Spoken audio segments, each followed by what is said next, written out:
नमस्कार दोस्तों, मैं अमरनाथ कुमार। कांग्रेस का चिंतन शिविर खत्म हो गया। 3 दिन का शिविर लगा।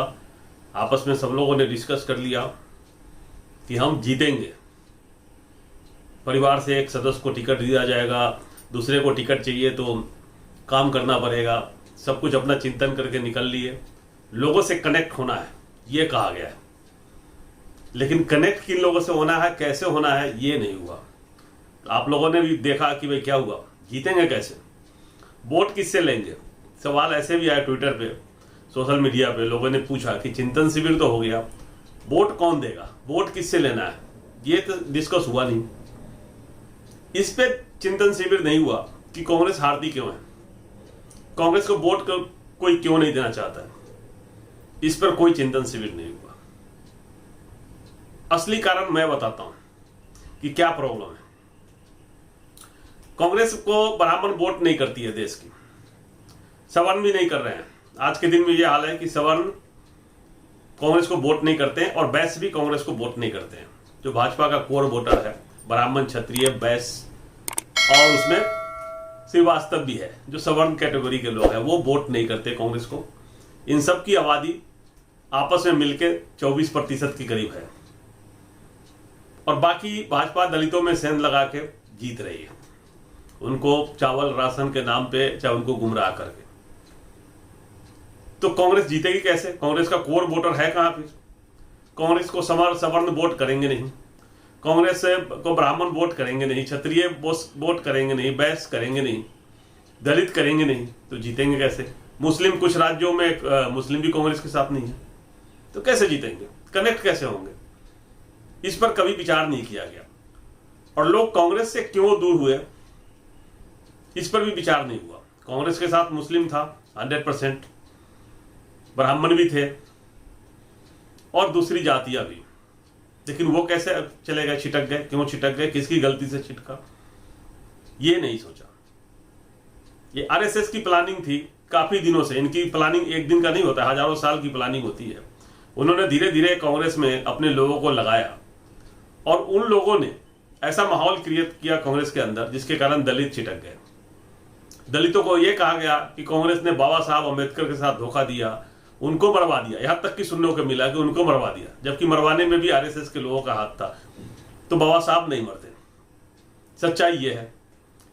उसी तरह से कहा गया कि जगजीवन बाबू को प्रधानमंत्री नहीं बनाया। जगजीवन बाबू को प्रधानमंत्री कैसे बना देते, कितने लोग उनको सपोर्ट कर रहे थे, उस पर डिपेंड करता है। सिर्फ इसलिए कि वो दलित समाज थे तो उनको प्रधानमंत्री बना देते, जबरदस्ती बना देते। नतीजा क्या हुआ कि उनको भी गुमराह किया गया।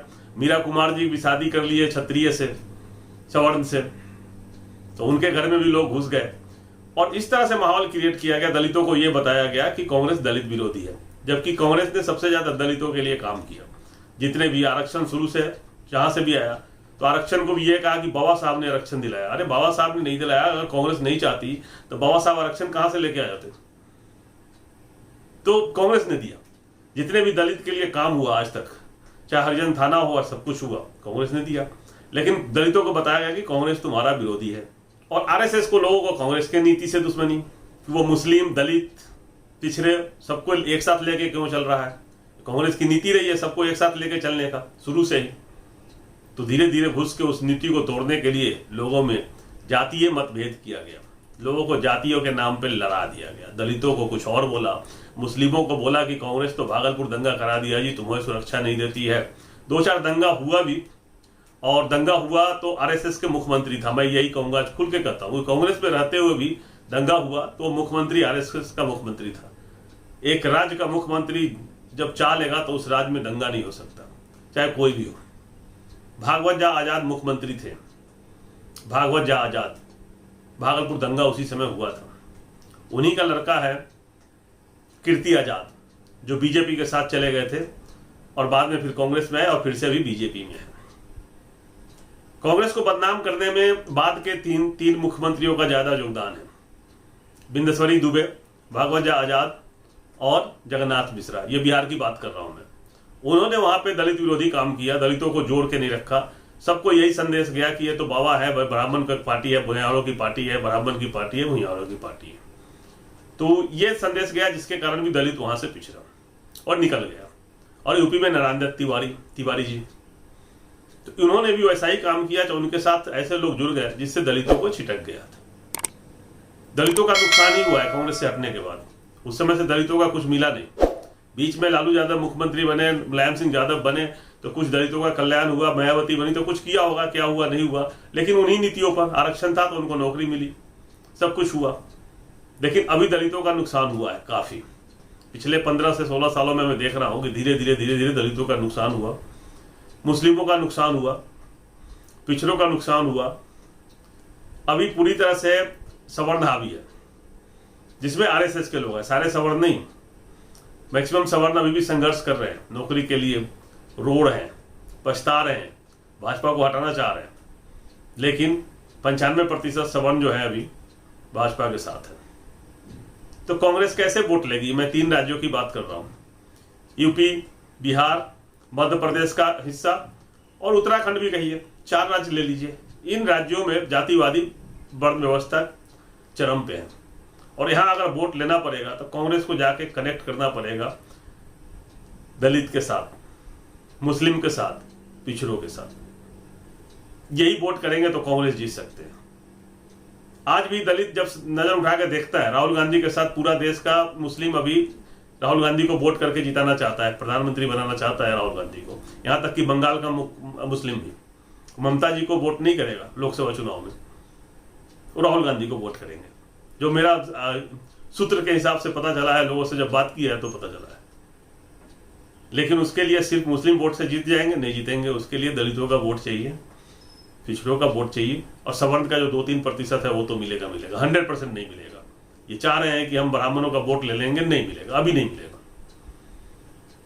और जो ये लोग वोट करना भी चाहते हैं दलित लोग कांग्रेस को, तो जैसे ही नजर उठाते हैं तो जो कुछ नाम है जो कांग्रेस को घेरे हुए आसपास, उसको देखते ही फिर कहता है ये तो वही है, ये तो वही है जिसने मुझे धोखा दिया था, इसके ही लोग थे जिसने मुझे धोखा दिया था। तो इसलिए वो कांग्रेस से छिटक जाते हैं। आज भी कल एक राज्यसभा का लिस्ट देख रहा हूं, उसमें 8 नाम ऐसे हैं जिसको पार्टी में होना ही नहीं चाहिए था, निकाल देना चाहिए था। उसको राज्यसभा सदस्य देने की जरूरत ही नहीं थी। ऐसे लोगों को पार्टी में रहते हुए पार्टी को नहीं संभाल सके, पार्टी को बदनाम किया और लोगों के साथ अन्याय किया, ऐसे लोगों को रहने की जरूरत नहीं थी, निकाल बाहर करना चाहिए था। चिंतन शिविर का मतलब ये होता है और ये होना चाहिए था कि किसके कारण मुझे पार्टी का नुकसान हो रहा है, कौन बड़बोला है जो मुझे नुकसान कर रहा है, उसको पार्टी में नहीं रखना था, 1 मिनट में हटाना था। कनेक्ट कैसे करना है वोटर से, वो होना था। वोट कहां से लाएंगे, वो होना था। जब तक ये नहीं होगा नहीं जीत पाएंगे। बाद में लिख के देता हूं, मेरे से स्टैम्प पेपर पर ले लो, ये वीडियो में भी गवाही है कि 2024 के चुनाव में 100% मुस्लिम कांग्रेस को वोट करेगी, 100%, चाहे दुनिया इधर से उधर हो जाए। अभी के हिसाब से सब लोग राहुल की तरफ नजर उठाए हुए देख रहे हैं। दलित का कुछ वर्ग, सारे नहीं, कुछ वर्ग, ओबीसी का 5 से 7%, लेकिन इससे जीत जाएंगे तो कनेक्ट होना पड़ेगा, लोगों से मिलना पड़ेगा। आज के दिन में कांग्रेस के पास मात्र 30% वोट है, 30% वोट से सरकार नहीं बनेगी। इसको 45% तक ले जाना पड़ेगा। 15% वोट कहां से लाएंगे, किससे कनेक्ट करेंगे? जब तक लोगों से नहीं मिलेंगे तब तक नहीं होगा। लोगों को घर घर जाकर समझाना पड़ेगा दलितों का कि भाई हम आपके लिए थे, हम आपके लिए काम करते हैं, भविष्य में भी आपके लिए काम करेंगे, आपको नौकरी देंगे, आपके लिए फैक्ट्री खोलेंगे, आपको रोजगार देंगे, सब कुछ करेंगे। पिछड़ों को भी इसी तरह विश्वास में लेना पड़ेगा और मुस्लिमों को भी उनके हिस्सेदारी के हिसाब से टिकट देना पड़ेगा, नौकरी देने पड़ेगी, पोस्ट देने पड़ेंगे बाद में। अगर किसी राज्य में मुस्लिम मुख्यमंत्री बनाना है तो मुस्लिम मुख्यमंत्री भी बनाना पड़ेगा। ये नहीं कि जीत लिए और मुस्लिम को भूल गए, तो नहीं होगा। मुस्लिमों की संख्या के हिसाब से देखते हुए पूरे भारत में 5 राज्यों में मुस्लिम मुख्यमंत्री होने चाहिए। दलितों की संख्या को देखते हुए कम से कम 7 से 8 दलित मुख्यमंत्री भी होने चाहिए पूरे देश में।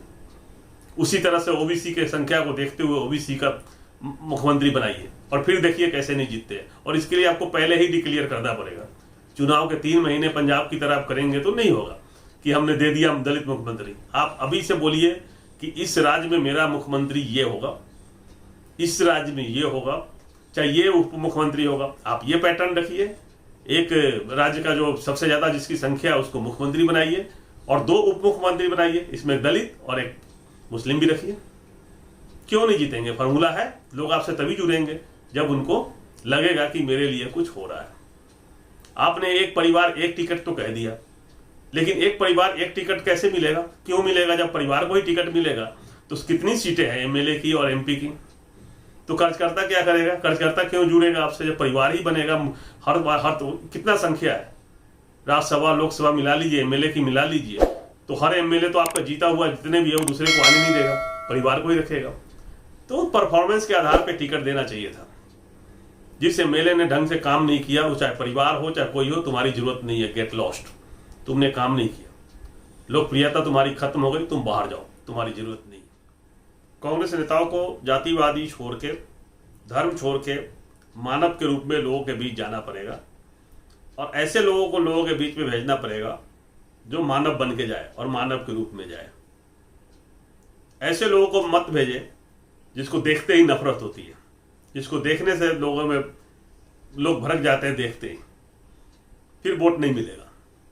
इंसान के रूप में जाएं, इंसान को जोड़ें और मानव के रूप में रहेंगे, एकजुट होकर रहेंगे, लोगों को जोड़ के रखेंगे, तभी वोट मिलेगा। दूसरा कोई तरीका नहीं है। मुस्लिमों को साथ लेना है, दलितों को लेना है, पिछड़ों को लेना है। अभी सवर्ण नहीं जुड़ेंगे। सवर्ण जब एक बार कांग्रेस जीत जाएगी, बीजेपी खत्म हो जाएगी, उसके बाद सवर्ण जुड़ेंगे, अभी नहीं जुड़ेंगे। वीडियो शेयर करें, चैनल सब्सक्राइब करें, बेल आइकन प्रेस करके रखें, जिससे आने वाले वीडियो का अपडेट मिलता रहे। जय हिंद, जय भारत।